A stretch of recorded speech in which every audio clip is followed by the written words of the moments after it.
தஞ்சை மாவட்டத்தில் நடைபெற்ற விவசாய சங்க கூட்டத்தில் கலந்து கொண்ட PR பாண்டியன் மரபணு திருத்தப்பட்ட விதைக்கு மத்திய அரசு அனுமதி அளித்தமைக்கு எதிர்ப்பு தெரிவித்துள்ளார். இதுகுறித்து செய்தியாளர்களை சந்தித்த அவர், தமிழகத்தில் மரபணு திருத்தப்பட்ட விதைக்கு தடை உள்ளதாகவும் உச்சநீதிமன்றத்தில் வழக்கு உள்ளதாகவும் தெரிவித்தார். மேலும் மரபணு திருத்தப்பட்ட விதைகளின் ஆய்வுக்களமாக காவிரி டெல்டா மாவட்டங்களை பயன்படுத்திக் கொள்ளலாம் என மத்திய அரசு தெரிவித்துள்ளது அதிர்ச்சி அளிப்பதாக கூறிய அவர், இதுகுறித்து ஆய்வு செய்ய தமிழக அரசு வேளாண் குழுவை அமைக்க வேண்டும் என்றும் கோரிக்கை வைத்துள்ளார். மரபணு திருத்தப்பட்ட விதை என்கிற பெயரில் தமிழ்நாட்டிலே ஆய்வுக்கு தமிழக அரசின் ஒப்புதல் பெற்றிருப்பதுதான் மிகப்பெரிய அதிர்ச்சி அளிக்கிறது. எனவே தமிழ்நாடு அரசு இந்த மரபணு திருத்தப்பட்ட விதைகள் குறித்து முழுமையான ஆய்வுகளை மத்திய அரசு மேற்கொள்ளாமல் வெளியிட்டிருக்கிறது.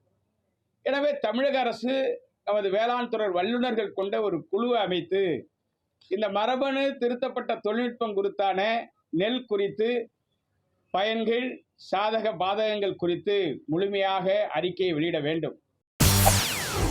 செய்திகளை உடனுக்குடன் தெரிந்து கொள்ள உடனே சப்ஸ்கிரைப் பண்ணுங்க.